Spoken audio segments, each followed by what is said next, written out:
কোন সাবজেক্টে কি গ্রেড এসেছে, প্লাস এখানে কোন সাবজেক্টে আমাদের কত নাম্বার পেয়েছি সেটাও কিন্তু আমরা ডিটেলস এখান থেকে দেখে নিতে পারবো। আসসালামু আলাইকুম ভিউয়ার্স, 2024 সালের এসএসসি এবং দাখিল পরীক্ষার রেজাল্ট কিভাবে মার্কশিট সহ কোন সাবজেক্টে কত নাম্বার এসেছে সেটা সহ চেক করবেন, সেই প্রসেসটাই আজকের ভিডিওতে দেখিয়ে দিব। মূল ভিডিওতে যাওয়ার আগে রিকোয়েস্ট থাকবে, এরকম গুরুত্বপূর্ণ ভিডিওগুলোকে মিস না করতে চাইলে অবশ্যই চ্যানেলটিকে সাবস্ক্রাইব করে ভিডিওর পরবর্তী অংশটুকু কন্টিনিউ করবেন।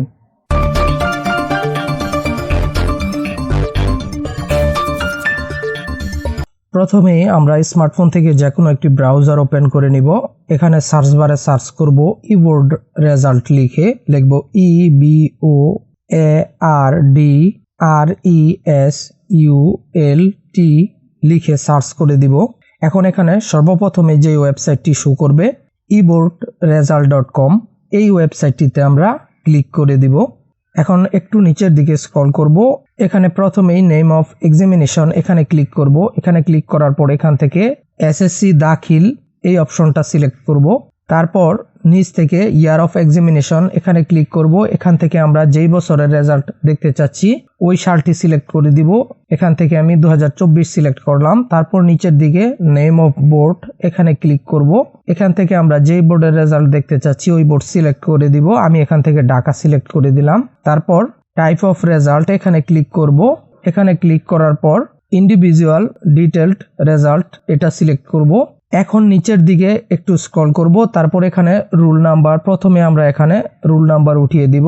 তারপর নিচের দিকে রেজিস্ট্রেশন নাম্বার, এখানে আমরা রেজিস্ট্রেশন নাম্বার উঠিয়ে দিব। তারপর এখানে নিচের দিকে একটি ক্যাপচা শো করবে। এখানে একটি ক্যাপচা দেখতে পাচ্ছেন, এখানে ক্যাপচাতে বেশ কিছু সংখ্যা শো করবে। এখানে শো করছে 4997। আপনার ক্ষেত্রে অন্য ধরনের সংখ্যা আসবে, যেই সংখ্যায় আসুক না কেন আপনি জাস্ট ওই সংখ্যাগুলো নিচের ঘরে বসিয়ে দিবেন। তো এখানে আমি বসিয়ে দিলাম 4997। তারপর এখান থেকে আমরা সিম্পলি ভিউ রেজাল্ট অপশনে ক্লিক করব। দেন কিন্তু এখানে এভাবে আমাদের রেজাল্টটা শো করবে। এখানে আমরা জাস্ট একটু নিচের দিকে স্ক্রল করব। স্ক্রল করলে কিন্তু এখানে আমাদের প্রতিটি সাবজেক্টের গ্রেড এখানে আমরা দেখতে পাচ্ছি, কোন সাবজেক্টে কি গ্রেড এসেছে, প্লাস এখানে কোন সাবজেক্টে আমাদের কত নাম্বার পেয়েছি সেটাও কিন্তু আমরা ডিটেলস এখান থেকে দেখে নিতে পারবো। তো এভাবে কিন্তু আপনারা 2024 সালের এসএসসি অথবা দাখিল পরীক্ষার রেজাল্ট কোন সাবজেক্টে কত এসেছে নাম্বার সহ চেক করে নিতে পারেন। ভিডিওটি যদি হেল্পফুল মনে হয়ে থাকে অবশ্যই ভিডিওটিকে একটি লাইক এবং চ্যানেলটিকে সাবস্ক্রাইব করে দিবেন এবং ভিডিও সম্পর্কে আপনার কি মতামত অবশ্যই ভিডিওর কমেন্ট বক্সে কমেন্ট করে জানিয়ে দিবেন। আজকের মতো আমি জাহাঙ্গীর এখানেই বিদায় নিচ্ছি। সবাই ভালো থাকবেন, সুস্থ থাকবেন। আল্লাহ হাফেজ।